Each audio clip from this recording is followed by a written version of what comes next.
बैठ जाइए।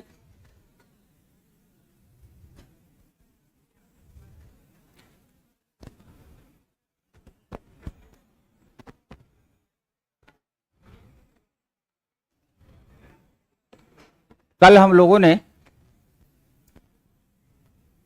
एक कॉन्सेप्ट भी डिस्कस किया था या दो? दो। एक ये डिस्कस किया था कि अगर एक ही व्यक्ति को लेफ्ट और राइट दोनों से काउंट किया जाए ऐसे, तो टोटल निकालने के लिए एक माइनस कर देते हैं। दूसरा हमने किया था कि अगर एक रो हो, उस रो में कोई लेफ्ट या राइट से बैठा हो, तो टोटल में से पहले लेफ्ट राइट की पोजीशन माइनस करते हैं। माइनस करने के बाद हमें यह पता चलता है उसके लेफ्ट साइड या राइट साइड में इतने व्यक्ति हैं, तो उधर से जब पोजीशन पूछता है तो क्या कर देते हैं, +1 कर देते हैं। माइनस करते हैं, कौन बोला? आप रटो मत, अगर रटेंगे तो धोखा खाएंगे। रटने की जरूरत नहीं है, आपको कॉन्सेप्ट समझने की जरूरत है। अगर एक साथ दो व्यक्ति दोनों तरफ से काउंट होगा तो 1 माइनस होगा, और एक रो होगी एक तरफ से लेफ्ट या राइट से दिया हुआ होगा, तो टोटल में से पहले वो पोजीशन माइनस करेंगे तो हमें पता चलेगा इधर कितने हैं। और जब इधर का पता चल जाएगा और इधर से पूछेगा तो हम क्या कर देंगे, +1 कर देंगे। ये याद रखना, क्योंकि जैसे ही क्वेश्चन स्टार्ट होगा फिर मामला फंसना शुरू हो जाएगा। एक बात। दूसरी बात, जैसे जैसे जो जो टॉपिक होते जाए उन सारे टॉपिक का घर जाके आप रिवीजन करते रहे, एटलीस्ट मेरी क्लास में। तो आपको दो फायदे होंगे। पहला, जो पोर्शन मैं पढ़ा दूंगा ये अगले 10 साल दिमाग में नहीं निकलेगा। पहली खासियत, आपको कभी रिवीजन की जरूरत नहीं पड़ेगी। कुछ क्वेश्चंस जो मैं कॉपी में आपके कॉन्सेप्ट लिखवा दूं, एग्जाम टाइम में मुश्किल से 2 घंटा भी आप देख लेंगे तो पूरा सिलेबस कवर हो जाएगा। तो पूरा general mental ability, analytical ability, logical reasoning plus comprehension की आपके बैचेस में मैं लगभग 10 क्लासेस करवाऊंगा कॉम्प्रहेंशन की, और आपका कॉम्प्रहेंशन भी गलत होना हमेशा के लिए बंद हो जाएगा। एजम्पशन को कैसे निकालेंगे, कंक्लूजन तक कैसे पहुंचेंगे, ये मैं क्लियर करा दूंगा। यानी अपनी तरफ से मैं ये सुनिश्चित करूंगा कि आप सीसेट में फेल ना हो। अब सवाल ये दूसरा है, क्या केवल सीसेट पास कर लेने से हम आईएएस बनेंगे? नहीं, हमें सीसेट तो पास करेंगे, ये तो क्वालिफाइंग नेचर का पेपर है। आईएएस हम तब बनेंगे जब हमारी राइटिंग स्किल अच्छी होगी, हमारी कॉन्सेप्ट क्लियरिटी बहुत अच्छी होगी, हमारी विश्लेषणात्मक क्षमता बहुत अच्छी होगी, और हमारी कम्युनिकेशन स्किल बड़ी शार्प होगी। ये 4 क्वालिटी चाहिए। तो ये तब आएगा, आप सीसेट इतना पढ़ लीजिए कि आप फेल ना हो, और अगर इसको और मजबूत कर लिए तो आप यकीन माने आपके सोचने का तरीका बदल जाएगा। और हमेशा याद रखें कि जब इतनी दूर तक आए हैं, सर्दी पड़ रही है, प्रयागराज में भी बहुत सर्दी है, तो आप ये ना फील करें कि सर्दी पड़ रही है। नहाएं सुबह उठकर, और नहा करके, जैसे बाहर मौसम ठंडा है ना, तो ऐसा नहीं कि रजाई में घुसे रहिए, बाहर मत निकलिए, क्लास मत आइए, गायब हो जाइए।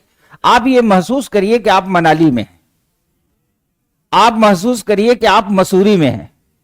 लबसना ट्रेनिंग करने गए, वहीं मसूरी में घूम रहे हैं। लोग पैसा खर्च करके कुल्लू मनाली जा रहे हैं, शिमला जा रहे हैं, मसूरी जा रहे हैं, फोटो डाल रहे हैं। आप प्रयागराज में ही खुश रहिए। और मान लिया आप सफर में अकेले निकले हैं और आपको लगता है कि कोई है नहीं, पहाड़ों पे घूमने के लिए कोई साथ होना चाहिए तो और अच्छा है। तो आप महसूस कर लीजिए तुम हो और चलते रहिए। तो यही है एप्टीट्यूड।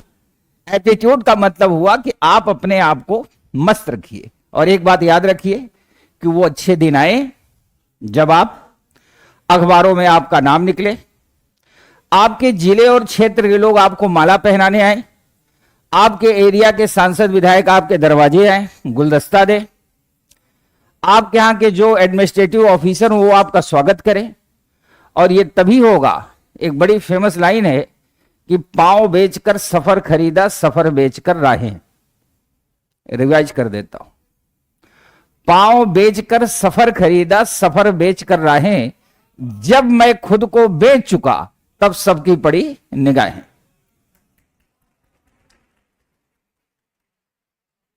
अब आपको मैंने जिंदा कर दिया। अब इसके बाद मैं सीधा पीपीटी ओपन करूंगा और आपको क्वेश्चन अटेम्प्ट करने हैं, ठीक है? ये रहा पहला प्रश्न, और जितनी तेजी से अटेम्प्ट कर सकते हो उतनी तेजी से अटेम्प्ट करिए, टाइम नहीं लगना चाहिए।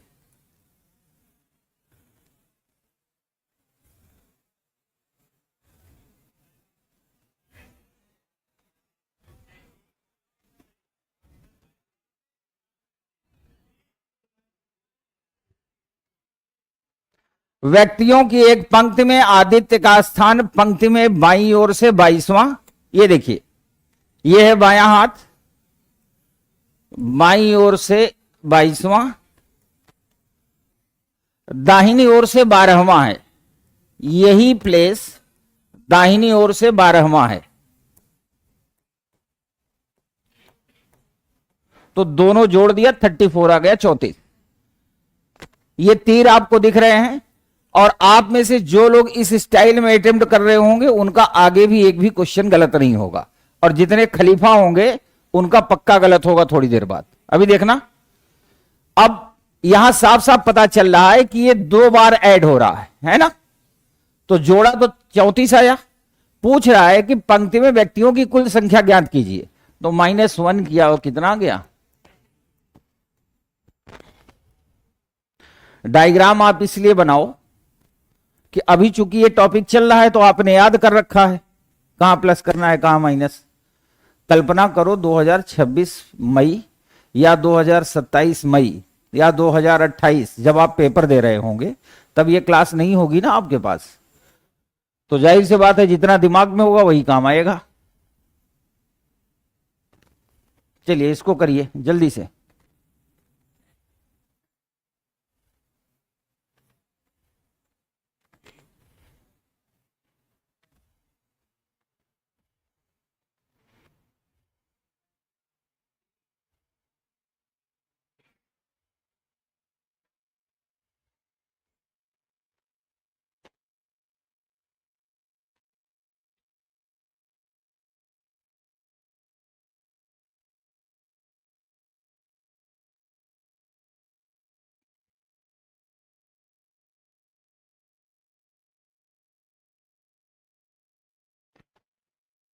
किसी कक्षा में ममता की रैंक ऊपर से 21वीं,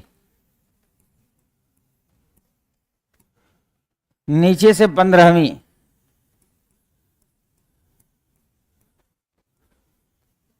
तो कक्षा में कुल कितने, साफ साफ पता चल रहा है ना कि 2 बार काउंट हो रहा है।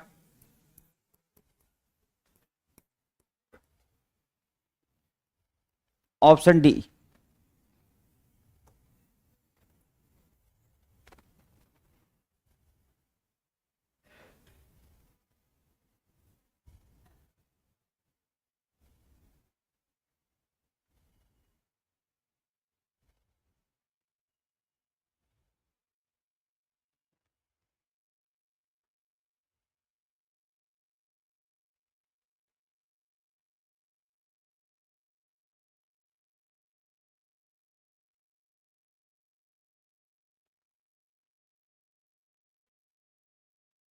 इसको सॉल्व करिए।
जिनका जिनका आना था आ गया होगा, और जिनका नहीं आया है अब आएगा भी नहीं।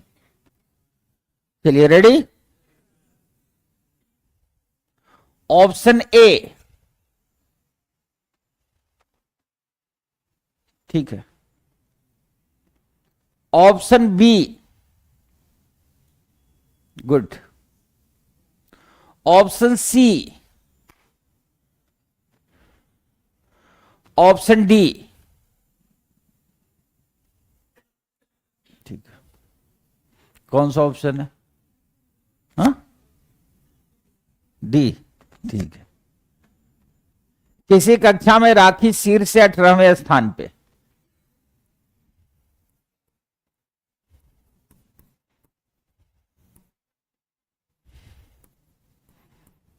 साफ साफ दिख रहा है, ऊपर से स्थान 18 है। दीपक नीचे से 28वें स्थान पे, विनोद राखी से 9 स्थान नीचे और दीपक से 25 स्थान ऊपर है। कोई बात नहीं,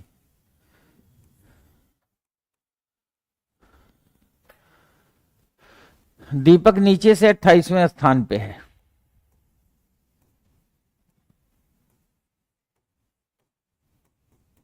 ओके। अब कह रहा है विनोद राखी से 9 स्थान नीचे,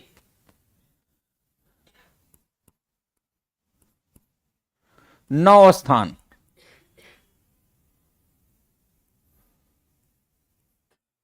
तो क्या हो गया? 27वां। इसका नाम है विनोद। प्यार से करोगे फटाफट आंसर आएगा। और दीपक से 25 स्थान ऊपर है। कितना? 25।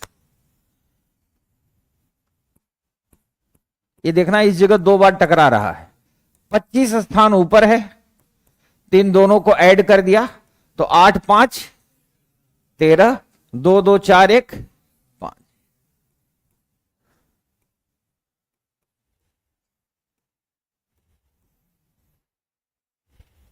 मतलब जो विनोद है अब वो नीचे से 53 और ऊपर से 27 है, और 2 बार काउंट हो रहा है।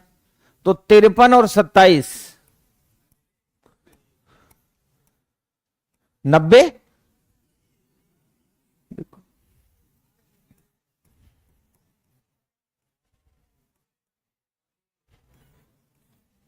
Option D is the right answer.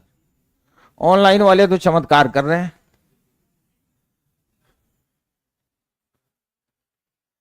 एक बच्चे ने लिखा, सर अगर तीर सामने से नहीं आएगा तो फिर हम कैसे करेंगे सवाल? अरे नहीं आएगा तो चला लेना, इसमें क्या दिक्कत है?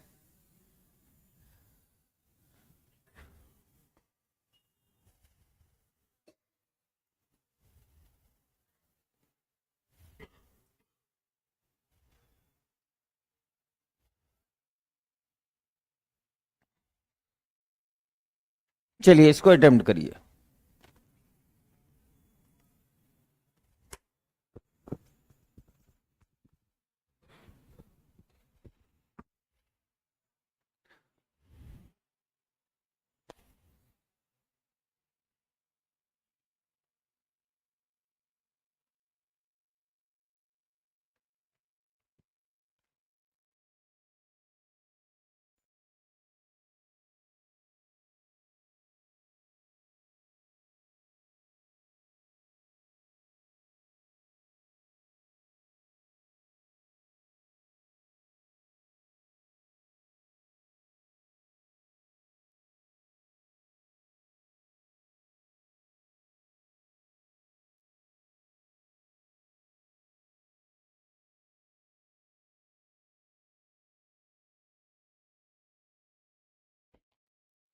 ये तो हो ही जाएगा।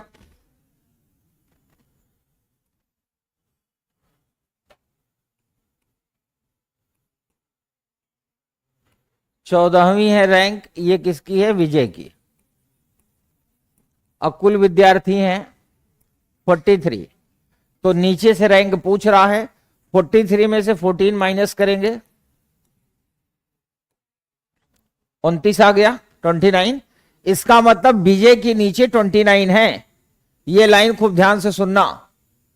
टोटल 43 है, ऊपर से 14 है, 14 घटा दिया 29 आया, इसका मतलब विजय के नीचे 29% है। और नीचे से जब काउंट करेंगे तो 29 तो ये होगा ही और एक विजय।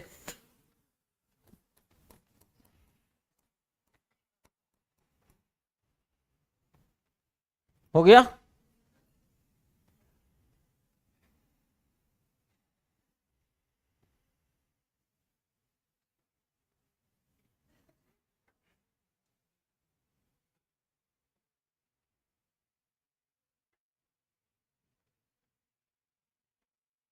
इसको हल करिए।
आलू क्यों बेचने लगते हो? बात ना करो आपस में। अब देखो सब एक दूसरे को, अरे इधर देखो भाई, जगाओ इन दोनों को। क्या मामला है? एग्जाम अकेले अकेले दोगे या दोनों साथ में? अकेले अकेले ना, तो अकेले अकेले सोचो, नहीं आएगा तो मैं तो हूं ही ना, सारे मर्ज की दवा। तो फिर अपना दिमाग लगाओ ना। आपको बताऊं मैं ये टॉपिक से इतने क्वेश्चंस क्यों करवा रहा हूं आपको, कि आप सोचें। आपका आंसर नहीं आता कोई बात नहीं, आपका हर बार गलत आंसर है आता है कोई बात नहीं, आंसर गलत आता है ना, पर सोचते तो हो ना। एक बात बताइए, कोई आदमी जब जिम जाता है पहले दिन, तो पहले दिन थोड़ी फिट हो जाता है, लेकिन जितनी देर वो ट्रेडमिल पे चलेगा या एक्सरसाइज करेगा, बॉडी से उसके पसीना निकलेगा, उतना इफेक्ट तो आएगा ना, कि नहीं आएगा? तो तुरंत जैसे मैं क्वेश्चन देता हूं, थोड़ी देर लोग चुप रहते हैं, फिर हर पड़ोसी पड़ोसी को बताने लगता है, और जितने पड़ोसी हैं वो भी किसी काम के नहीं, फिर भी एक दूसरे को पढ़ाए पड़े हैं।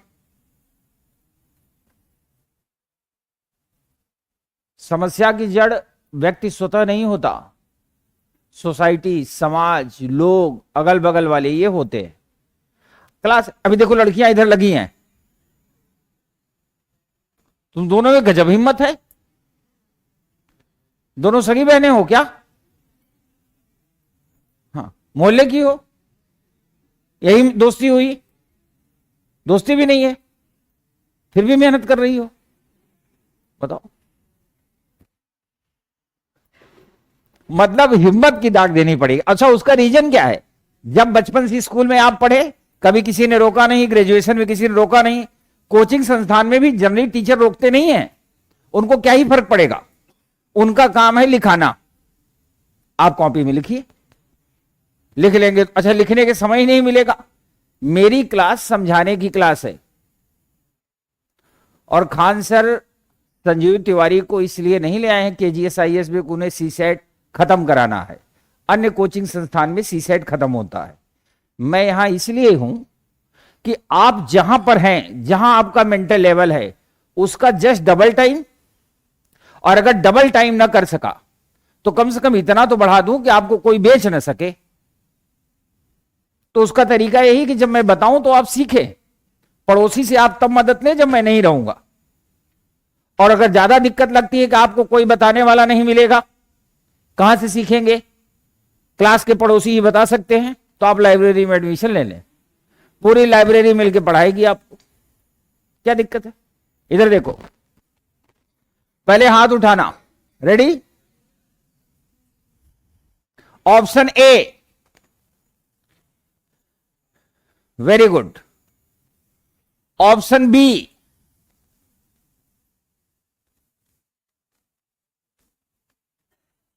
ऑप्शन सी, ठीक है, ऑप्शन डी।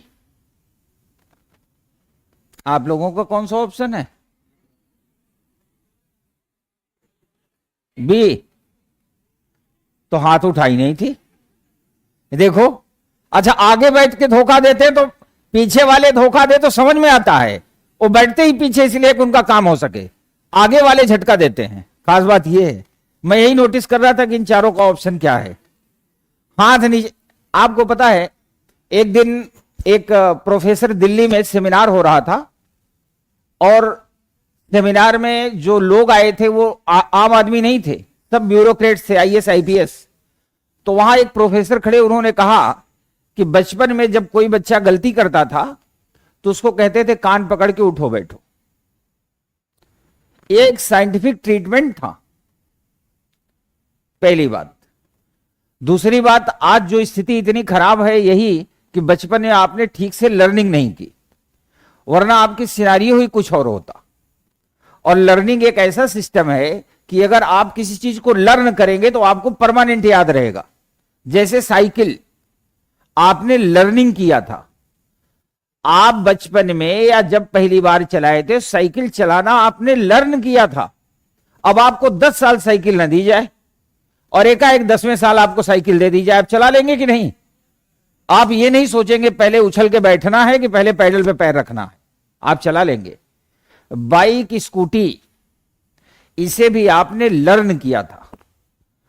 आपको 5 साल में बाइक स्कूटी न दो, 5वें साल मिलेगी और आप सीधा बैठेंगे और लेके चल देंगे। This is the learning. और जो आप पढ़ते हैं इसे आप लर्न नहीं करते, इसे आप रटते हैं, इसलिए हर 15 दिन बाद गायब हो जाता है। तो लर्निंग चैनल में आइए। लर्निंग चैनल यह कहता है कि अगर मान लिया मैंने कहा किसका कौन सा ऑप्शन है, और आपने मान लिया गलत वाले पे हाथ उठाया, और हर बार आप गलत वाले पे ही हाथ उठा रहे हो, तो जैसे ही आपको यह पता चलेगा कि आपने जिस पे हाथ उठाया था वो गलत था, तो आपका जो माइंड है ना, ब्रेन, वो आपको रियलाइज कराएगा कि आप बार बार मिस्टेक कर रहे हो। क्योंकि मेरे 2 घंटे की क्लास के बाद आप तो मैक्सिमम अपने रूम पे रहते हो ना, वहां कौन बताएगा? वहां आपका दिमाग, लाइब्रेरी रहते हो तो लाइब्रेरी या आपके रूम में आपका दिमाग बताएगा ना। इसलिए आप गलती करने से मत हिचकिचाओ, और गलत है तो उसे एक्सेप्ट करो। प्रश्न में कह रहा है, रेलवे टिकट खरीदते समय राम टिकट काउंटर से 5वें स्थान पर था। यह है टिकट काउंटर, ठीक है। 1, 2, 3, 4, और ये था राम, ठीक है। वह अपना स्थान बदलकर 4 व्यक्तियों की पीछे के स्थान पे आ गया। राम यहां से बाहर निकल गया और 1, 2, 3, 4 व्यक्तियों के पीछे आ गया। राम यहां आ गया, यहां से हट गया, ठीक है। साफ साफ देखिए, पूरी दुनिया आपको दिख रही होगी। अब उसके आगे और पीछे के व्यक्तियों की संख्या समान हो जाती है। खुली आंखों से देखो, राम के सामने आगे कितने आदमी हैं? 8। तो 8 आगे, 8 पीछे। तो 8, 8, 16 और एक राम, कितना हो गया? Option C is the right answer.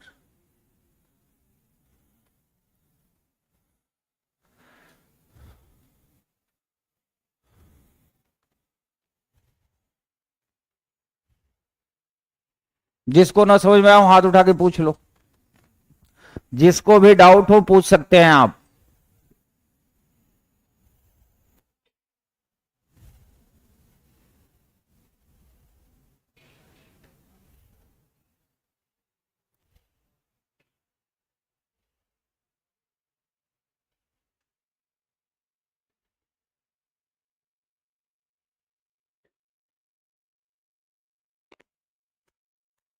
इसको ट्राई करिए। अरे इस बार हाथ उठाना पड़ेगा। हाँ,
ऑप्शन ए। ठीक है। Option B.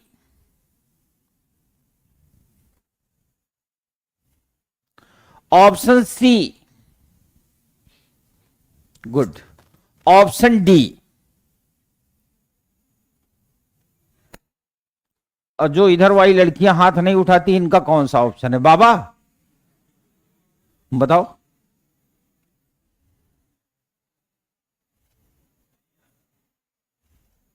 कुछ लोगों को लगता है ना कि हम I am preparing for the UPSC, but I don't know about the addition and subtraction, है ना? शर्म नहीं आती? अगर कभी ये लगे कि आपकी तैयारी, अब ग्रेजुएशन कर चुके हो, आप आईएएस तैयारी कर रहे हो, दुनिया मुट्ठी में है, तो एक दिन अपना एक बायोडेटा बनाओ और नौकरी की तलाश में निकल दो। चले जाओ किसी एजेंसी में, किसी ऑर्गेनाइजेशन में, अगर वो आपको नौकरी दे तो बताना। और नौकरी देगा तो 12 घंटा काम कराएगा, तनख्वाह इतनी कम देगा कि कम पड़ जाएगी, और महीने के लास्ट में कहेगा फूफा बीमार है, 2 बोतल खून दे देना। ठीक है? तब आपको लगेगा कि स्किल्ड होना या सफल होना कितना जरूरी है। Come to the point. 35 लोगों की पंक्ति में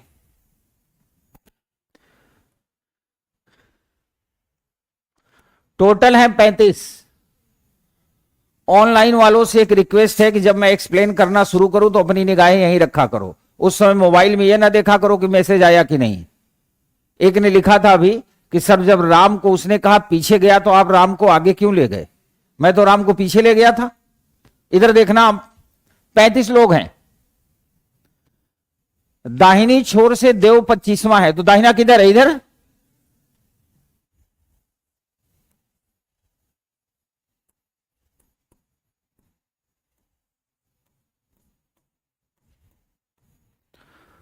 कल से जब से ये टॉपिक चल रहा है, मैंने आपको बताया कि अगर एक पंक्ति में किसी व्यक्ति की दाहिने पोजीशन या बाएं से दी है, तो आप टोटल में से घटा देंगे तो आपको पता चलेगा शेष व्यक्ति इधर है।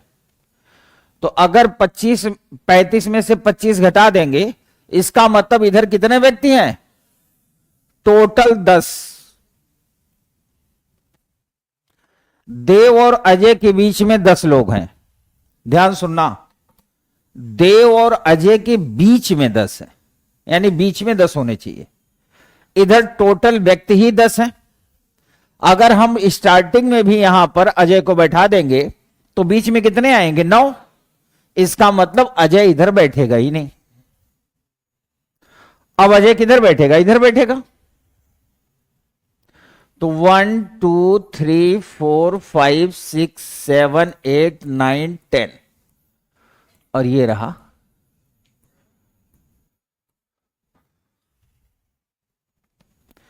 तो पूछ रहा है दाहिनी छोर से अजय का स्थान ज्ञात कीजिए, यानी यहां से यह स्थान कितना है, यही पूछ रहा। यू हैव द 2 ऑप्शन, आपके पास 2 विकल्प हैं। अगर आप घटाने में सक्षम हैं तो घटाइए, और अगर आप घटाने में असक्षम हैं तो आप बैक जाइए। बैक कैसे जाएंगे? ये यहां से 25वां है, यहां से पीछे चलते हैं। 24 23 22 21 20 19 18 17 16 15 और ये क्या होगा? एक तरीका ये है। दूसरा तरीका, यहां से ये 25 है तो 25 लिखा, बीच में 10 है, बीच में 10 है और एक देव भी तो है, यहां तक 11 हो गए। 25 में से 11 घटा दिया तो क्या आ गया? यानी आप ऐसे भी कर सकते हो और ऐसे भी कर सकते हो। तो option B is the right answer.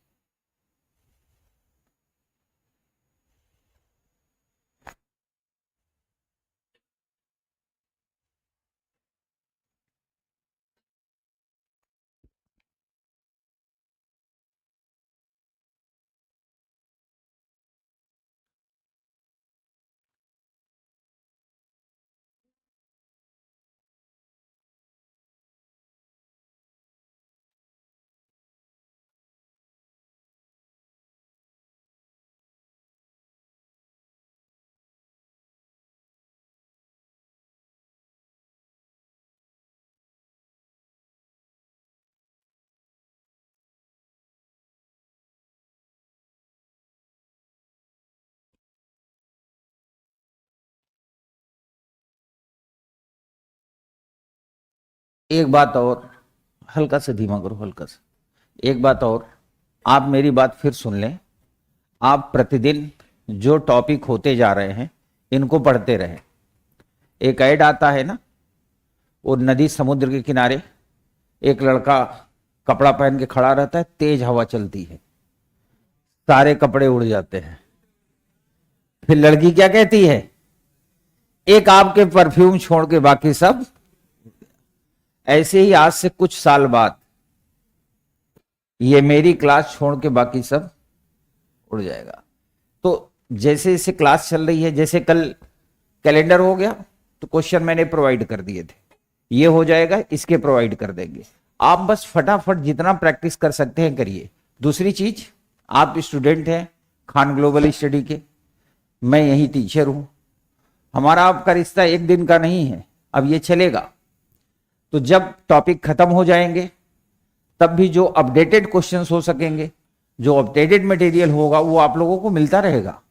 आप अपनी तैयारी में फोकस किए रहिए, और तैयारी का यही तरीका है कि जो आपको याद है वो आपका है, और जो आपको याद नहीं है वो आपका नहीं है। तो बेहतर यही है कि जो भी सब्जेक्ट पढ़िए उस पर इतनी कमांड रखिए कि वो आपको याद रहे।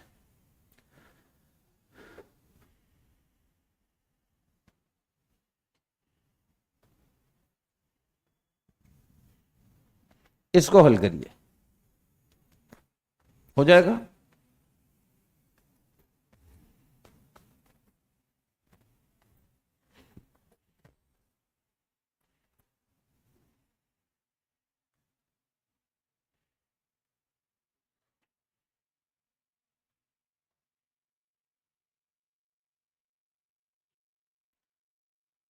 बिल्कुल पल्लवी, जो लोग 2026 में देंगे, सीसेट तो मार्च में ही कंप्लीट हो जाएगा, संभवतः फरवरी मतलब मिड मार्च तक।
ऑप्शन ए,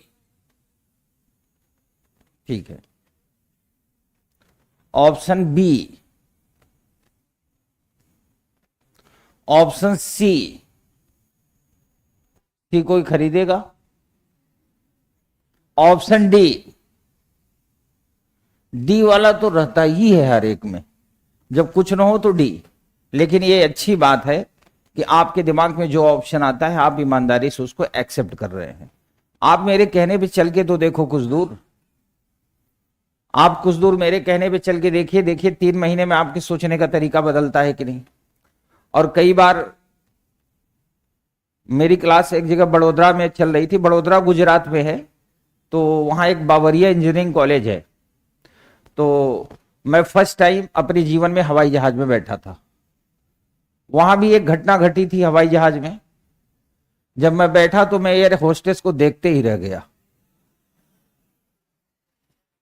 बताऊंगा, वहां एक घटना घटी थी मेरे साथ, किसी और दिन बताऊंगा।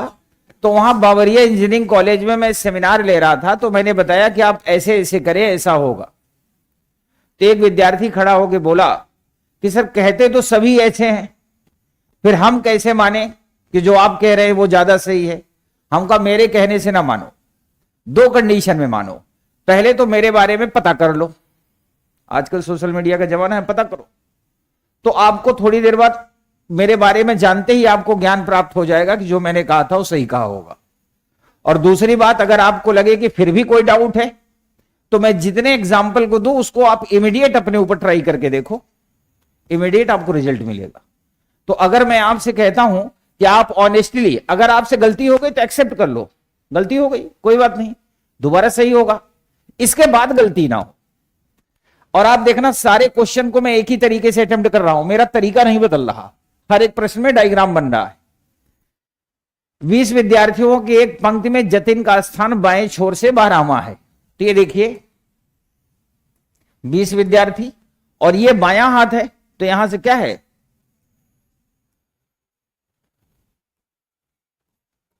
12वां, और इसका नाम है जतिन। आराम से बना दो और रिलैक्स होके दोबारा पढ़ो। 20 विद्यार्थियों की पंक्ति में जतिन का स्थान बाएं छोर से 12वां है। योगेश जो है, योगेश जतिन के बाएं, बाएं मतलब लेफ्ट। अब जतिन कौन है, आप, आपका फेस इधर है या आपका फेस इधर है, जिधर भी है। अब चूंकि आपका फेस इधर है तो मैं भी इधर ही कर लेता हूं।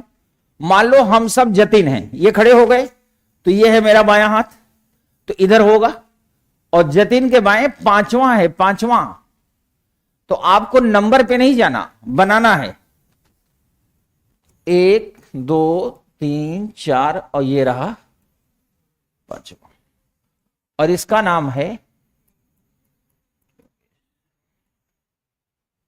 Be relax. तो दाहिने छोर से, दाहिना छोर है ये वाला, दाहिने छोर से योगेश की पोजीशन पूछ रहा है, तो आपको घबराना नहीं है, कॉन्सेप्ट आप सीख चुके हो। आप पहले ये निकालो कि बाएं छोर से योगेश का स्थान क्या होगा। बाएं छोर से ये 12वां है, तो ये 11वां, 10वां, 9वां, 8वां, और ये क्या है, एक तरीका ये था। दूसरा, 12 में से सीधा 5 घटा दो, 7 हो जाएगा इधर। अब साफ साफ आपको पता चल रहा है कि 20 विद्यार्थियों की पंक्ति में एक व्यक्ति बाएं से 7वां है, तो दाहिने से क्या होगा, 20 - 7 = 13 + 1 = option A is the right answer.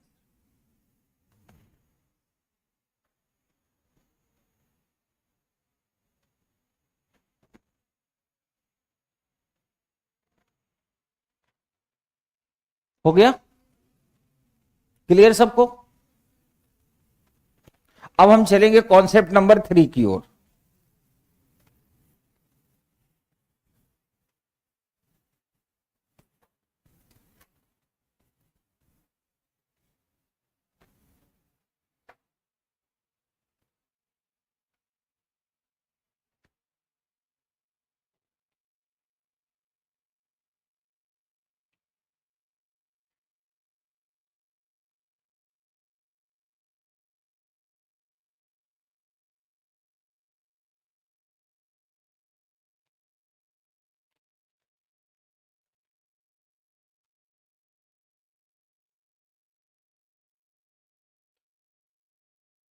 अब हम नए कॉन्सेप्ट की दुनिया में चलते हैं, ध्यान से सुनो। कल जो 2 टाइप 1 टाइप 2 हम लोगों ने पढ़ा था, उसी का ये एक्सटेंडेड पार्ट है। एक्सटेंडेड मतलब बढ़ा हुआ। सारे क्वेश्चन उसी 2 टाइप से होंगे जो कल सीख लिया था। प्रश्न टफ हो जाएगा तो भी उसी से होगा, इजी होगा तो भी उसी से होगा, और अटेम्प्ट करने का तरीका है डायग्राम बनाना। उसी का एक एक्सटेंडेड पार्ट है, वो हम करते हैं। तो पहला क्वेश्चन मैं बोलता हूं, फिर पीपीटी पे आएंगे। लिखिए, किसी पंक्ति में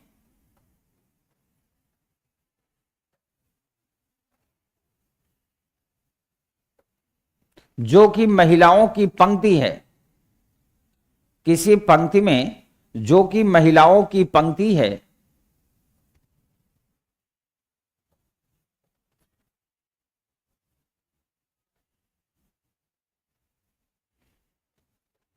किसी पंक्ति में जो महिलाओं की पंक्ति है, रानी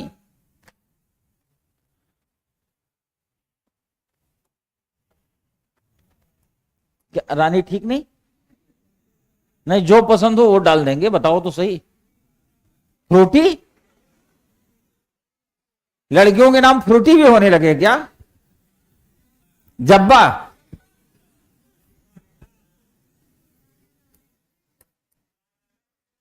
चलो रानी लिखो,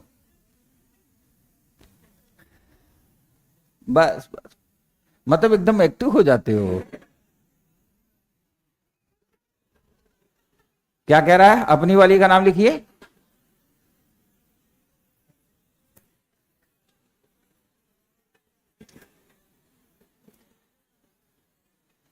एक बार एक आदमी ने एक बाबा को हाथ दिखाया कि बाबा मेरा हाथ देख के बताओ मेरा विवाह कब होगा। तो बाबा ने कहा बेटा तेरी किस्मत में खुशी ही खुशी लिखी है, इसका मतलब तेरा विवाह नहीं होगा। अब समझ गए। तो रानी बाएं से 26वें स्थान पे है, रानी बाएं से 26वें स्थान पे है।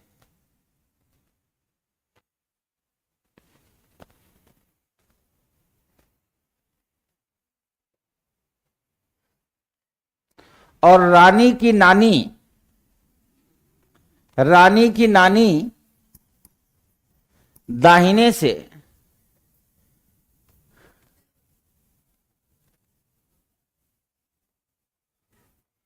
35वें स्थान पे है,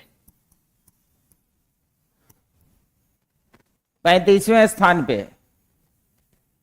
यदि दोनों आपस में अपने स्थान बदल ले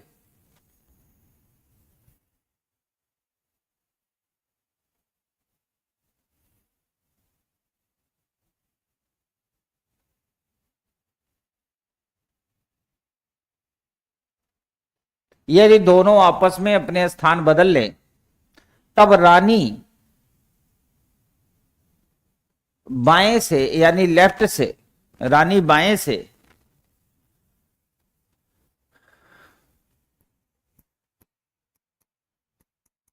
46वें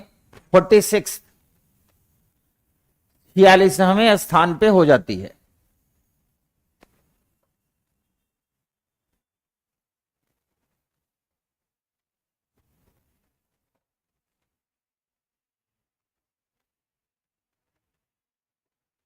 तो ज्ञात कीजिए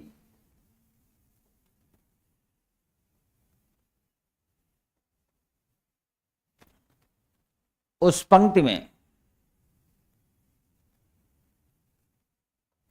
कुल महिलाओं की संख्या क्या है। तो ज्ञात कीजिए उस पंक्ति में कुल महिलाओं की संख्या क्या है।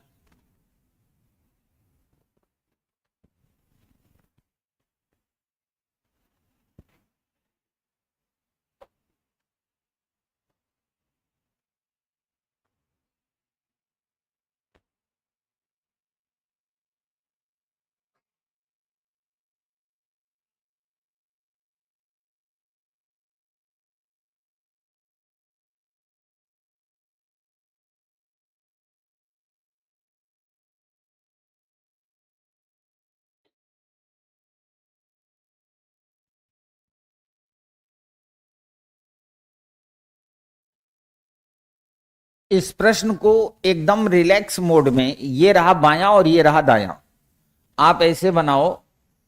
बाएं से ये है रानी, बाएं से 26वें स्थान पे है, और ये है रानी की नानी, ये दाहिने से 35वें स्थान पे। आराम से बना दो। इन दोनों ने आपस में स्थान बदल लिए, इसका मतलब यह हुआ कि कुर्सी छोड़ के उठेंगे, वो उसकी जगह बैठ जाएगी, वो उसकी जगह। तो यहां बैठ जाएगी नानी और यहां बैठ जाएंगी रानी। बड़ा जोर दे रहे हो।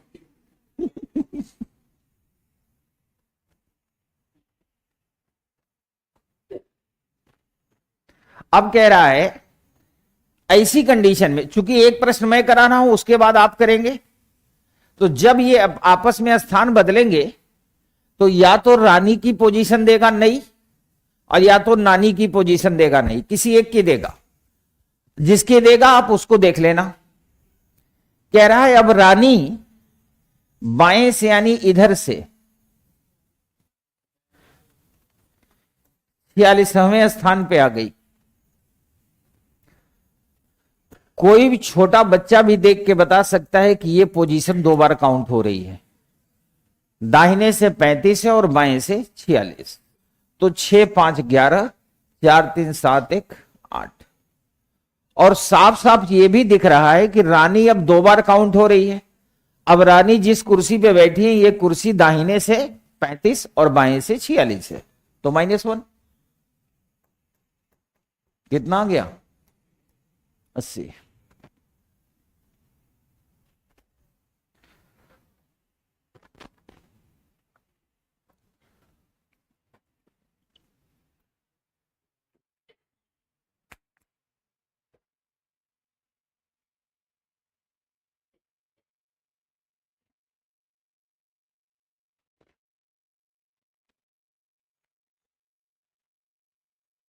नहीं समझ में आया? हम्म?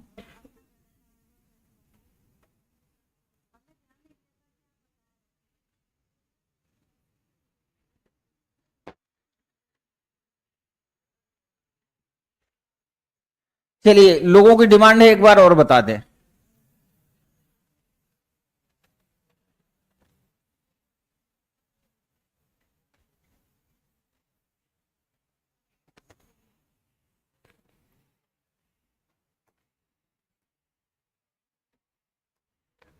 महिलाओं की ढेर सारी कुर्सियां लगी हुई है।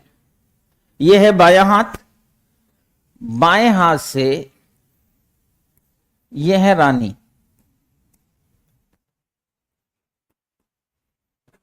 रानी 26वें स्थान पे,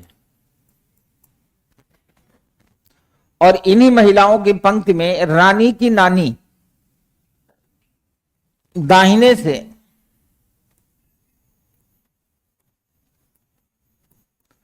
35वें स्थान पे। याद रखना, ये कुर्सी 35वीं है दाहिने से। फिर कहा कि इन दोनों ने आपस में स्थान बदल लिए। तो एक बात बताइए, कभी किसी कार्यक्रम में आप लोग कुर्सी पे बैठे हो और मैं कहूं आप उठ के उनकी जगह पे चले जाए, वो उठ के आपकी जगह पे आ जाए, तो आप कुर्सी लेके जाओगे या स्वयं उठ के जाओगे? कि कौन कौन है?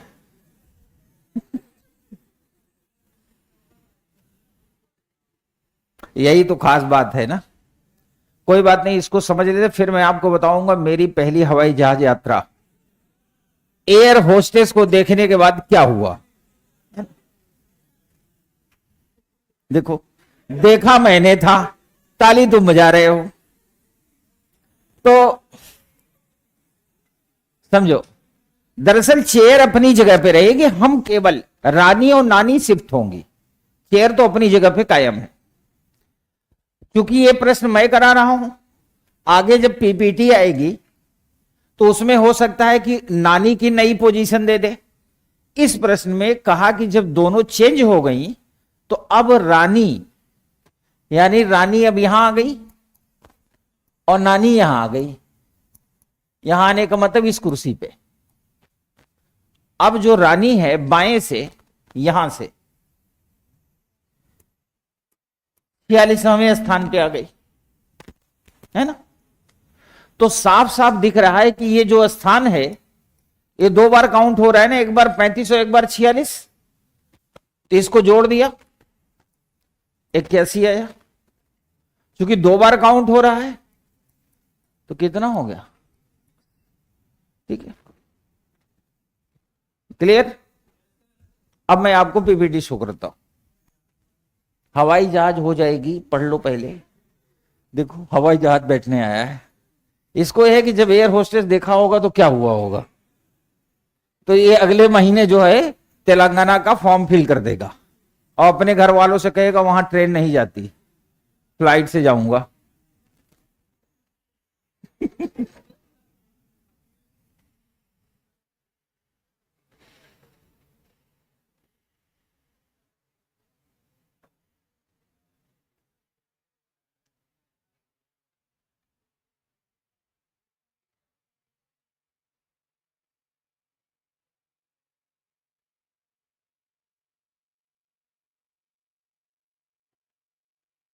इसको हल करिए।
विद्यार्थियों की एक कतार में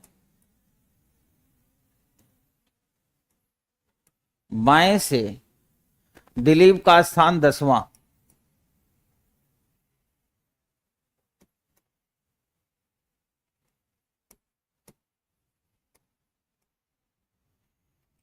और जगदीश का दाहिने से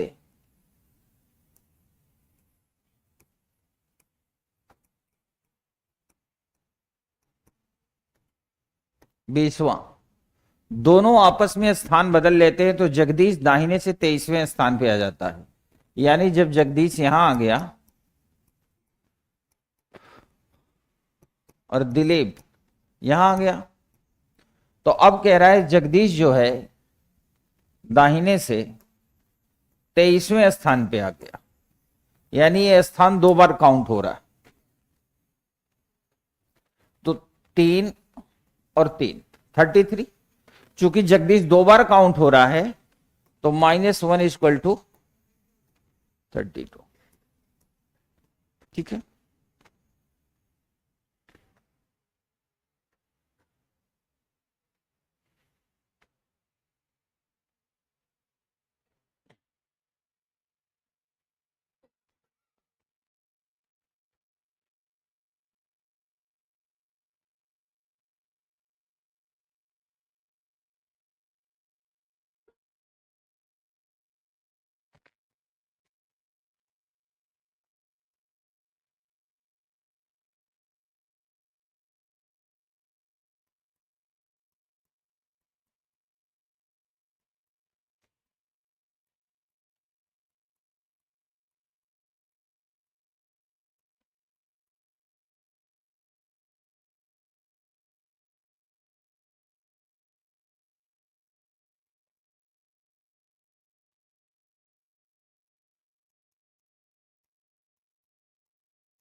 आ गया कितना?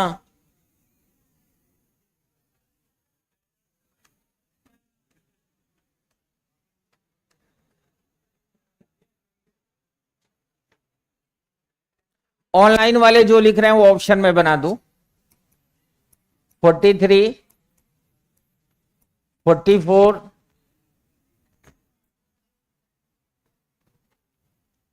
45 भी लिखा है दोनों को। 45 कर दूं? आप इधर वालों का कितना आया है? 44। तब भी एक ऑप्शन तो लेना पड़ेगा ना, 45। और ऑप्शन डी सदाबहार, मतलब जो कुछ ना आए तो निर्धारित नहीं कर सकते।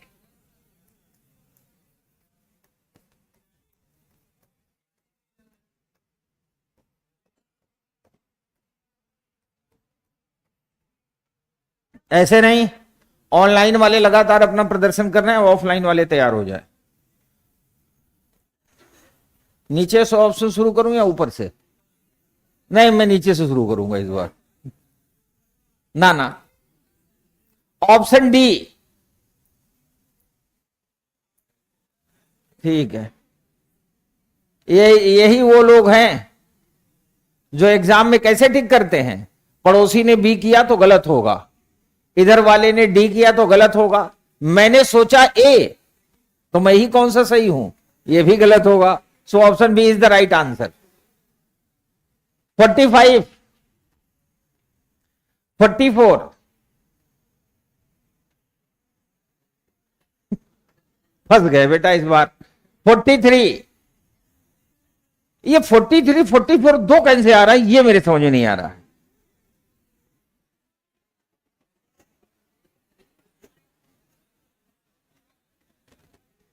इसका उत्तर होगा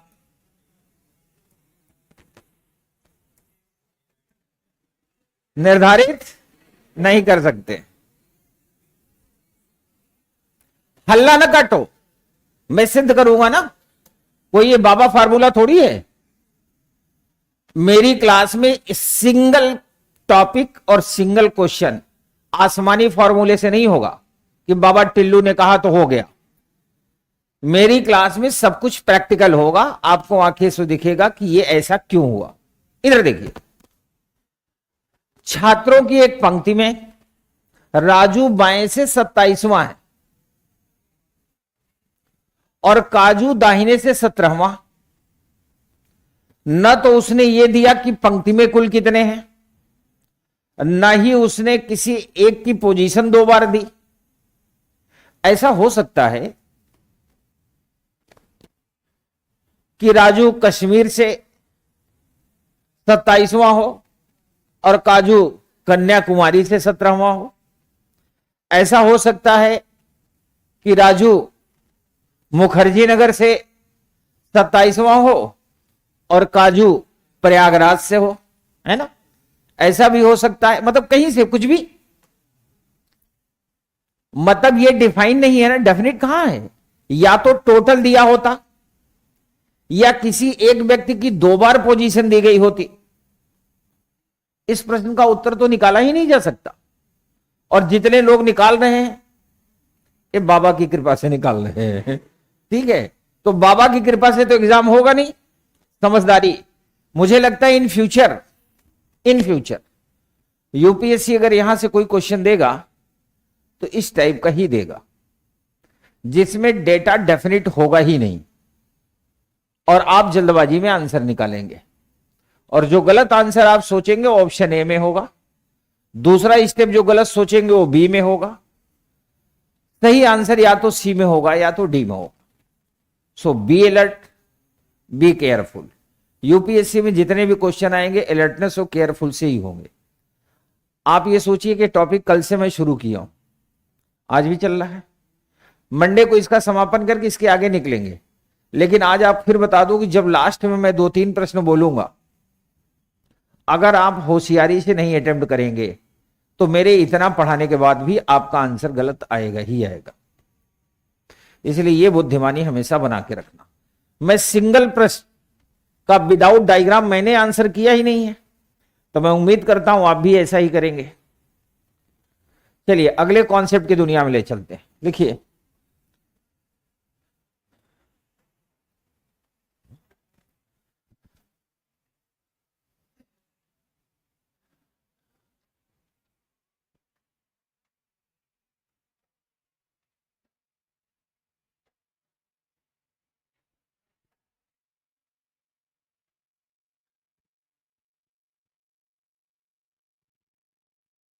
विद्यार्थियों की एक पंक्ति में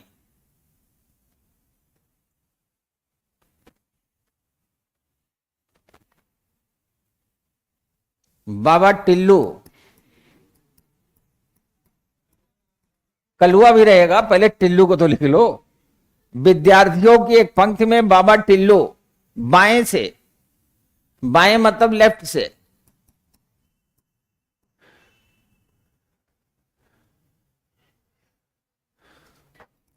सैतालीसवें स्थान पे है, 47th। बाबा टिल्लू बाएं से 47वें स्थान पे है।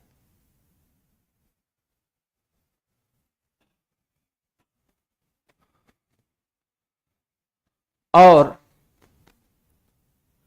दाएं से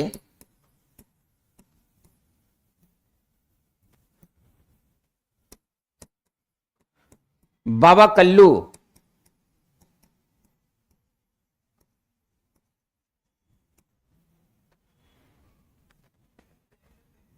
छत्तीसवें स्थान पे है, 36। इन दोनों के बीच में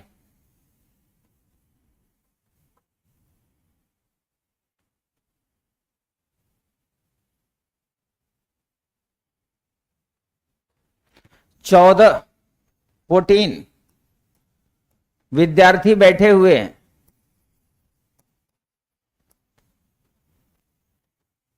14 विद्यार्थी बैठे हुए हैं। तो इस पंक्ति में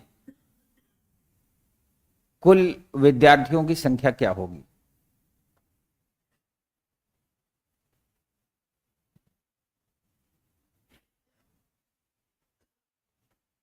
हल करिए।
आइए अब आप ऊपर देखिए।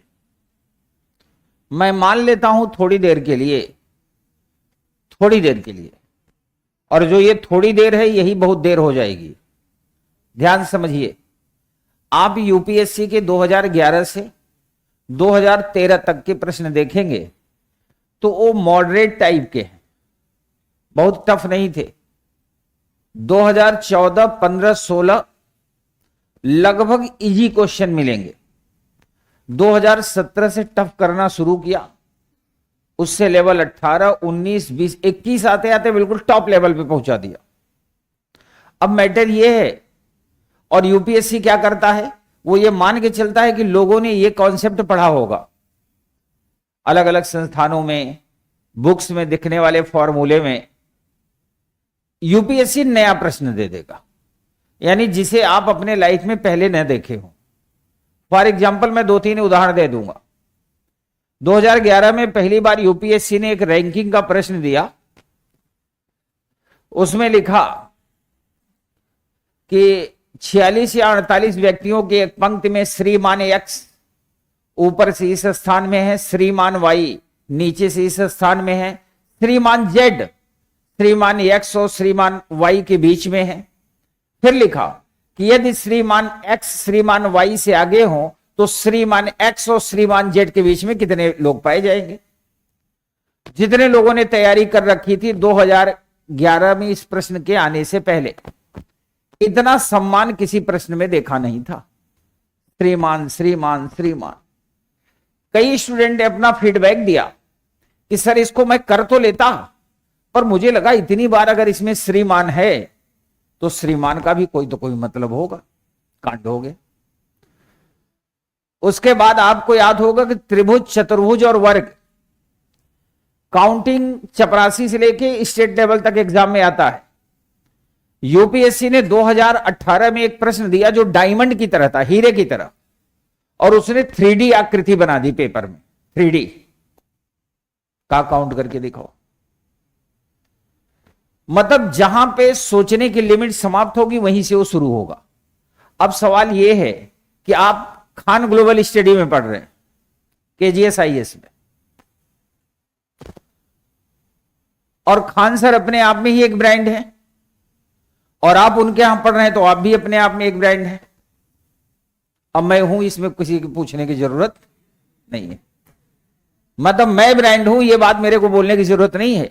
पर हमारा फोकस क्या होना चाहिए कि हम अपने स्टूडेंट को यह सिखाएं कि जो फॉर्मूले हैं वो तो आपको पता हो ही, और आपको यह भी पता हो कि जब सारे फॉर्मूले फेल हो जाए तो एग्जाम में आप सिस्टम जनरेट कर लो। और यह तभी संभव है कि किसी भी कॉन्सेप्ट को पढ़ते वक्त हम ये मान के चले कि ना मुझे कुछ आता है और ना ही आपको, और एग्जाम में क्वेश्चन आ गया तो हम क्या करेंगे। ठीक है। अब मैंने देखा कि बाबा टिल्लू बाएं से 47वें स्थान पे है, बाबा कल्लू दाहिने से 36वें स्थान में है, बीच में है 14। जब उसने कहा बीच में 14, तो चूंकि हम लोग IAS की तैयारी कर रहे हैं तो हमें दो बातें सोचनी चाहिए। मेरे हाथ को ध्यान से देखना। ये आए बाबा टिल्लू, ये आए बाबा कल्लू, और बीच में 14 व्यक्ति। तो एक सीन तो ये बनेगी। फिर मेरा हाथ देखना, ये बाबा टिल्लू, ये बाबा कल्लू, और बीच में 14 व्यक्ति। एक सीन ये बनेगी। और नाउ सीन नंबर 2, ये रहा बाबा टिल्लू और ये रहा बाबा कल्लू, अंदर एंटर कर गया, और अब बीच में कितने हैं? 14। तो बात तो तब भी सही है। यूपीएससी एक मान के चलता है कि जो स्टेटमेंट दिया है उस स्टेटमेंट से कितनी पॉसिबिलिटी हो सकती है, यह सोचना आपका काम है। आगे हम बहुत से प्रश्न करेंगे जिसमें मैं आपको बताऊंगा कि पॉसिबिलिटी में हमें फॉर्मूला लगाने की जरूरत नहीं, परम्यूटेशन कॉम्बिनेशन, और ना ही प्रोबेबिलिटी का। हम सोच के देखेंगे कि हम क्या सोच पा रहे हैं। तो नाउ हियर 2 कंडीशन, एक तो ये सिंपल होगा और एक ओवरलैप कर जाएगा। अब हमारे लिए दुविधा यह है कि हम मान लेते कि हमने ये फॉर्मूला पढ़ा ही नहीं, और जब हमने मान लिया कि हमने ये फॉर्मूला नहीं पढ़ा तो इतनी बड़ी संख्या में लाइन खींचना तो हमारे लिए कठिन काम होगा। तो हम इसको थोड़ी देर के लिए हटा दिए। अब हमने एक नया प्रश्न बनाया कि विद्यार्थियों की एक पंक्ति में ए बाएं से 11वां है, बी दाएं से 7वां है, और इन दोनों के बीच में 3 व्यक्ति बैठे हैं। ठीक है। मैंने एक नया प्रश्न जनरेट किया। अब हम इसको डायग्राम बनाने जा रहे हैं। ध्यान से देखिए। कंडीशन नंबर 1,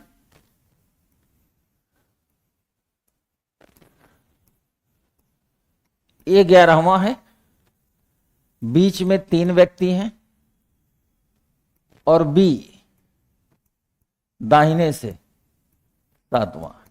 एक कंडीशन ये होगी, तो 11, 3 और 7, 7 3 10 और 11 21। एक आंसर ये आएगा। और नाउ कंडीशन नंबर 2 क्या हो सकती है, देखते हैं।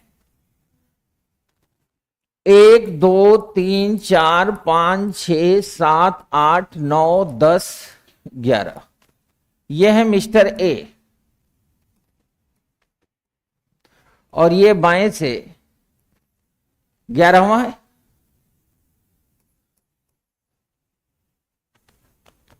ए और बी के बीच में 3 व्यक्ति हैं, 1 2 3। यहां हमने बना दिया मिस्टर बी को और यह है आपका दाहिना हाथ। दाहिने से 7वां है, 1 2 3 4 5 6 7। आप खूब प्यार से देखो, ये दाहिने से 7वां प्रश्न डायग्राम बन गया। अब इनके बीच से हमें एक फॉर्मूला जनरेट करना है। आप इस डायग्राम को अगर ध्यान से देखें तो जो बड़ी संख्या है 11, वह अपनी जगह पे कायम है। छोटी संख्या जो 7 थी वो 11 में एंटर की है। सवाल है कि बड़ी में छोटी संख्या एंटर की, पहली बात कितना एंटर की, जितना बीच में उसे आवश्यकता थी। बीच में उसे कितनी आवश्यकता थी, 3 के बराबर। अगर आवश्यकता 4 की होती तो ये थोड़ा सा और आगे जाती। खूब ध्यान से देखो और इसे अपने दिमाग में सेट भी करना है हमें। कैसे सेट करना है, हमेशा बड़ी संख्या में छोटी संख्या एंटर करेगी, छोटी में बड़ी संख्या कभी एंटर नहीं करेगी। इसका मैं एक एग्जांपल दे देता हूं इवेंट बना के। आप कभी हाईवे से गुजरे होंगे, हाईवे मतलब सड़क से गुजरे हो? कौन कौन है जो किसी हाईवे से गुजरा ही ना हो आज तक? फिर जिंदा क्यों हो? हाईवे से तो नहीं गुजरे हो तो सड़क से तो गुजरे होगे। आप देखे होंगे एक बड़ी सी ट्रक जाती है जिसमें कई चक्के होते हैं, देखा है? एक तो ये 6 टायर वाली होती है, 8 टायर वाली, एक बड़ा सा होता है ट्राला टाइप का, देखा है? ट्रेलर। आपने देखा होगा जो बड़ी वाली ट्रक होती है उसके ऊपर कार, बाइक, छोटी छोटी गाड़ियां जो ट्रांसपोर्टिंग होती है उसी ट्रक पे होती हैं। यानी बड़ी वाली ट्रक पे हमेशा छोटी गाड़ियां बैठती हैं, रखी जाती। कभी आपने देखा कि छोटा हाथी जो ऑटो होता है इसके ऊपर बड़ा वाला ट्रक लदा हुआ हो, देखा है कभी? देखा होगा गड्ढे में जब पलट गया होगा तब। इससे हमें यह पता चलता है कि बड़े वाले पे तो छोटा वाला एंटर करेगा पर छोटे वाले पे बड़ा वाला एंटर। इसको अपने दिमाग में परमानेंट सेट कर लो। अब आप यहां ध्यान से देखो, हमारे पास 3 नंबर हैं, 11 है, 7 है और 3। 11 बड़ी संख्या है, 7 छोटी संख्या और 3 बीच वाली है। क्लियर है? 11 पे कोई फर्क नहीं पड़ा, बड़ी संख्या अपनी जगह पे कायम है 11। जो छोटी 7 थी वही एंटर की है और जब एंटर कर गई तो शेष में कितना बची है, केवल 2। तो सवाल है कि 7 में से कितना गायब हुआ। तो अब फॉर्मूला हम बनाते हैं। छोटी संख्या, छोटी संख्या मतलब 7। 7 11 3 में छोटी संख्या तो 7 है, बड़ी 11 है, 3 तो बीच वाली है छोटी संख्या, माइनस बीच वाली संख्या।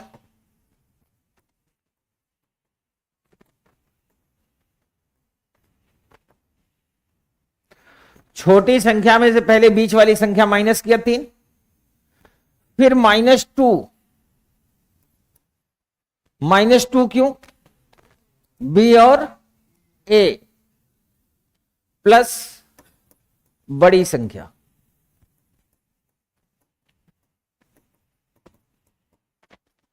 बड़ी संख्या क्या है? 11। 7 में से 5 घटा देंगे। 7 में से पहले बीच वाला 3 घटा दिया, फिर 2 ए घटा दिया, तो 7 में से 5 घटा दिया तो कितना बचा? यही 2 तो बच रहा है। इसमें 11 जोड़ दिया तो संख्या क्या आ गई? 13। और आप गिन के देख लो, 13 है। 1 2 3 4 5 6 7 8 9 10 11 12 13। पहले तो आप इसे नोट कर लें।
बताएंगे, कालू वाला आंसर भी बताएंगे, आप चिंता ना करो ऑनलाइन वालों।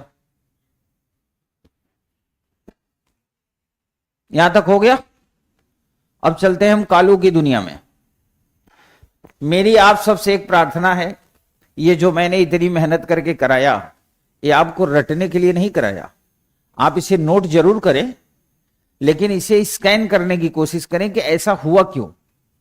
कोई बाएं से है, कोई दाएं से है, बीच की संख्या दी हुई है, तो जाहिर सी बात है एक कंडीशन सिंपल होगी, एक ओवरलैप वाली होगी।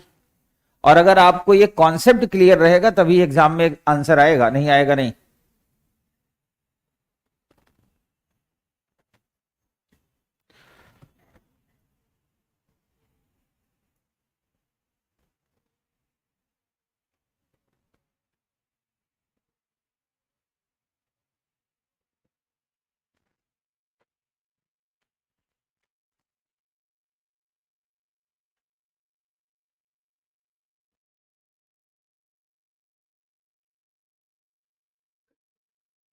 नोट हो गया होगा।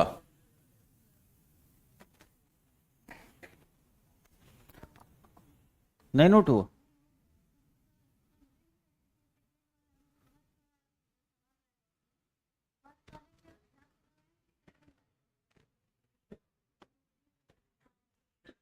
मतलब आप ये जानना चाहती हैं कि एग्जाम में आपको ऑप्शन कौन सा टिक करना है ना? हम्म।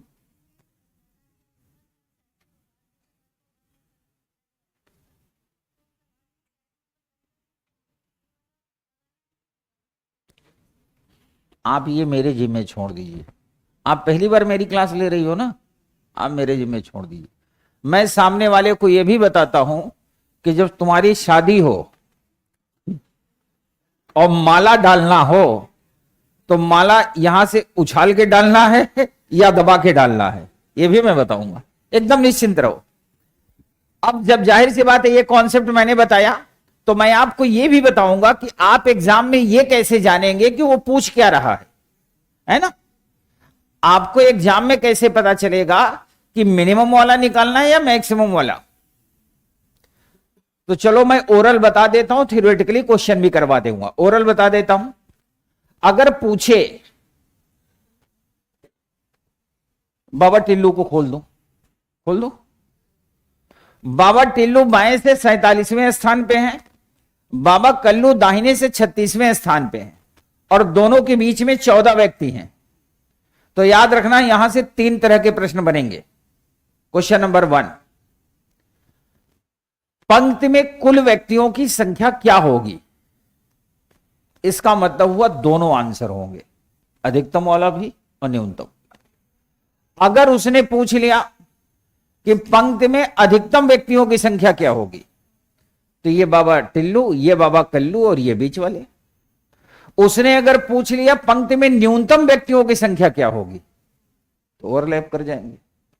अधिकतम न्यूनतम पूछेगा तो आपको अधिकतम न्यूनतम बचाना है। और अगर सिंपल पूछा कि find out the total number of person in the row, यानी कुल व्यक्तियों की संख्या क्या है, तो आप क्या करेंगे? मैक्सिमम और मिनिमम दोनों आपको निकालना है। ठीक है, अब इसको हल करते हैं। बाबा टिल्लू, ये है बाबा टिल्लू बाएं से 47वें स्थान पे,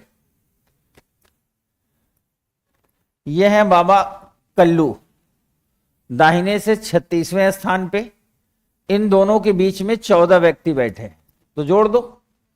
6 4 10, 10 7 17, 3 1 4, 4 1 5 4 9, 97। एक आंसर ये हुआ, और दूसरा आंसर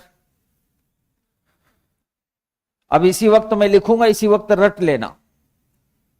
छोटी संख्या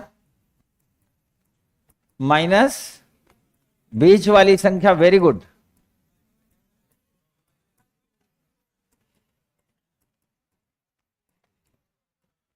-2 प्लस बड़ी संख्या। छोटी संख्या टिल्लू 47 पे है, कल्लू 36 पे, छोटा क्या होगा? 36।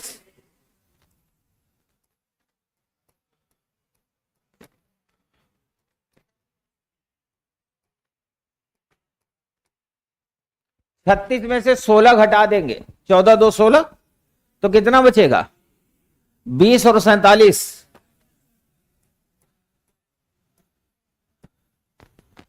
तो हमारा आंसर ये भी होगा। और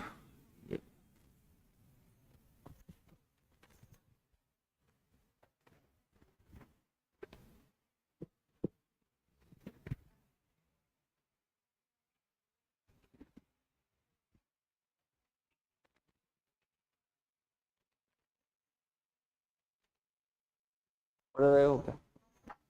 एक एक से बाबा लिख रहे हैं। अच्छा, ऑनलाइन वालों को लगता है कि मैं उन्हें देख नहीं रहा हूं, और अगर कमेंट पढ़ भी लूंगा तो क्या कर लूंगा? ऑनलाइन वाले लोगों का कमेंट पढ़ के मैं ये अंदाजा लगा लेता हूं कि सामने वाले का आईक्यू लेवल क्या होगा, पहली बात। दूसरा, सामने वाले के अंदर संस्कार कैसे हैं। और तीसरा, ऑनलाइन कमेंट से ये अंदाजा लगा लेता हूं। और तीसरा, ये अंदाजा लगा लेता हूं कि जो लड़का या लड़की है ये कितनी दूर का सफर तय करेगा, उसके कमेंट से अंदाजा लगता है। हां, कई बार जेंडर का पता नहीं चलता। जैसे मान लिया लड़के का नाम है कल्लू, तो कल्ली बन के बैठा होगा, है ना, लड़कों को लगेगा ये लड़की है, लेकिन ऐसा भी होता है ऑनलाइन में। लेकिन कमेंट से मुझे ये अंदाजा लग जाता है कि सामने वाला कितनी दूर तक जाएगा। जैसे जो सीरियस होंगे वो सीरियस कमेंट करेंगे, जो खलीफा होंगे वो खलीफा स्टाइल में करेंगे। ये रहा प्रश्न, और आपके प्रश्न का उत्तर हल करिए।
मेरे ख्याल से इस वाले का सबका सही आ गया होगा, और लास्ट में फाइनली कॉन्फिडेंस भी आ गया होगा कि आई कैन डू, है ना।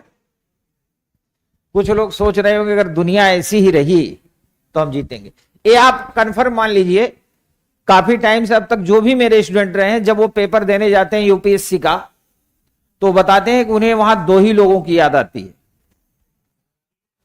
एक ऊपर वाले की, क्योंकि ऊपर वाला भी वहां बहुत योगदान करता है, और दूसरा लोग कहते हैं सर आपकी इसलिए याद आती है कि जो आप क्लास में पढ़ाए होते as it is same concept से रिलेटेड क्वेश्चन आता है, और जितने हम पढ़ा रहे हैं आप कभी पूछना। कल हम लोगों ने जो कैलेंडर का एक क्वेश्चन किया था यूपीपीसीएस में एज इट इज आया था, एज इट इज। मैं ये नहीं कहता, जीएस में तो प्रश्न रिपीट हो सकते हैं भाई, हड़प्पा की खुदाई से आएगा तो चाहे जितनी बार आए हड़प्पा की खुदाई से ही आएगा।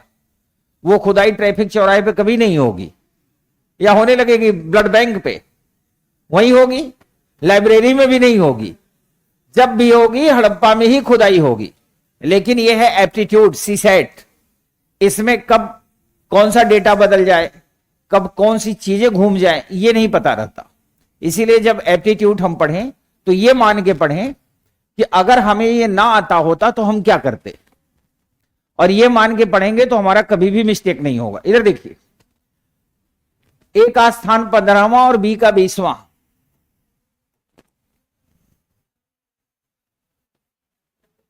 नहीं सुधरोगे, क्यों बात करते हो? देखो आप मेरी बात सुनो, आप समाज की नजर में आप फीमेल हैं, ये मेल है, मेरी नजर में नहीं। जितनी देर मैं इस पोडियम पे खड़ा हूं, you all are equal from my side. और कोई बाबागिरी किए तो बिल्कुल समझ लो कि हम, अब क्या ही बोलूं, नया साल खराब ही कर दूंगा। और नया, अब आप सोच रहे होंगे मैं करूंगा क्या? डांटूंगा थोड़ी, मारूंगा भी नहीं।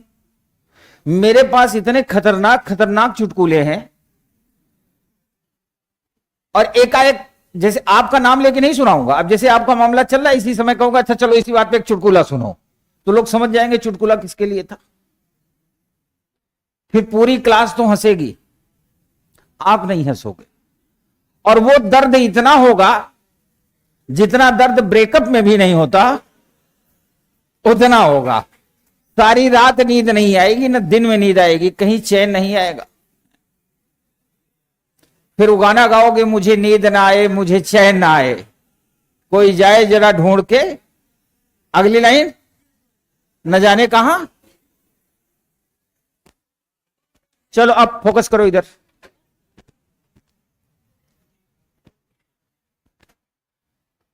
कभी कभी मुझे लगता है अगर माता पिता ने, उन अध्यापकों ने जिन्होंने बचपन में आपको पढ़ाया, इसका ख्याल रखा होता ना, तो आज ये नौबत ना आती।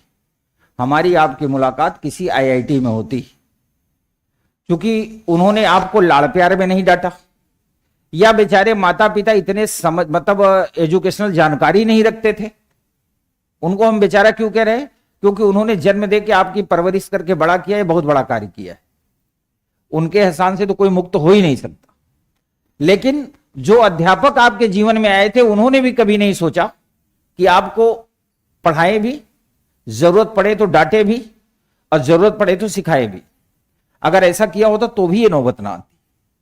सामान्यतः हर व्यक्ति क्या समझता है कि मेरी जिम्मेदारी सिर्फ टॉपिक खत्म कराना है, टॉपिक खत्म, काम खत्म, विद्यार्थी भी खत्म, उससे कोई फर्क नहीं पड़ता। मेरा यह मानना है कि जब जागो तभी सवेरा। तो आप हंसिए, खूब हंसिए, मेरी क्लास में हंसने का मौका मिलता ही है। कई बार नई नई चीजें मैं खोज के आपको ऐसे भी हंसा देता हूं, लेकिन पढ़ने से कोई समझौता नहीं होगा, क्योंकि हमारा फाइनली मोटो यहां मुलाकात का है, पढ़ाई करना। किसी पंक्ति में बाएं छोर से ए का स्थान 15वां, ये ए है 15वां। बी दाहिनी छोर से 20वां,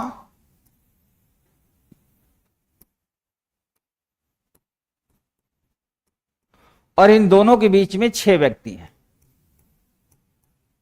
तो टोटल 41। एक कंडीशन ये होगी, दूसरी कंडीशन ओवरलैप कर जाएगा, तो छोटी संख्या 15 माइनस बीच वाली संख्या -2 प्लस बड़ी संख्या, तो कितना होगा?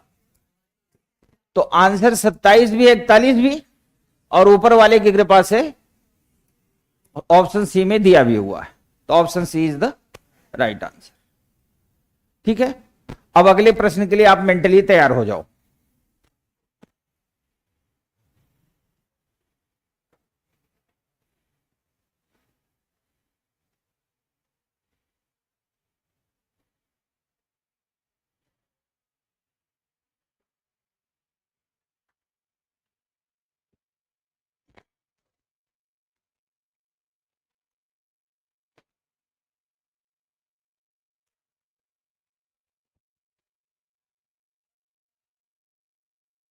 आ गया?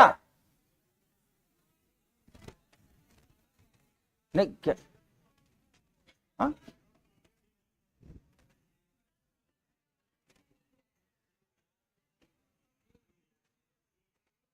अरे इसके लिए आंदोलन कर रहे हो? मैं सोचा क्या हो गया, अरे जे अपने से समझ लेते।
अल्लाह नहीं। अब क्लास इसी स्टाइल में चलेगी जिस स्टाइल में मैं चलाऊंगा। हम डेली क्लास में सीखेंगे भी। तो आवाज कम है, बढ़ा देता हूं। आप मेरी बात सुनिए, हम लोग डेली क्लास में जो भी टॉपिक होगा उस पे हमारा फोकस ये नहीं होगा कि क्वेश्चन का सलूशन क्या आया। फोकस हमेशा इस बात पे होगा कि हमने कॉन्सेप्ट सीखा या नहीं। और जब तक ये क्लास मेरी चलेगी आपको तब तक ही, जैसे आज क्लास हो गई, घर जाके इस टॉपिक से रिलेटेड प्रैक्टिस कर लेना। और याद रखना कि जैसे और कोई काम करना या ना करना, मेरी क्लास की प्रैक्टिस जरूर कर लेना। तो कम से कम कल को मान लिया आपकी सगाई होने लगी, शादी होने लगी, सामने वाले ने पूछ लिया क्या क्या पढ़े हो, 144, तो कम से कम जो मैंने पढ़ा है वो तो बता ही सकते हो ना। और अगर कहोगे हमने पॉलिटी पढ़ा है और सामने वाला पार्टी जो है पॉलिटी का प्रोफेसर निकला, फिर तो सारा संविधान बदल जाएगा ना। तो लेकिन जो टॉपिक मैं पढ़ा रहा हूं ना, इसमें सामने वाला कितना भी बड़ा एक्सपर्ट हो आपको डिफीट नहीं कर पाएगा। ठीक है, वो कुछ बोले तुम अपना बोलना। ऑप्शन ए,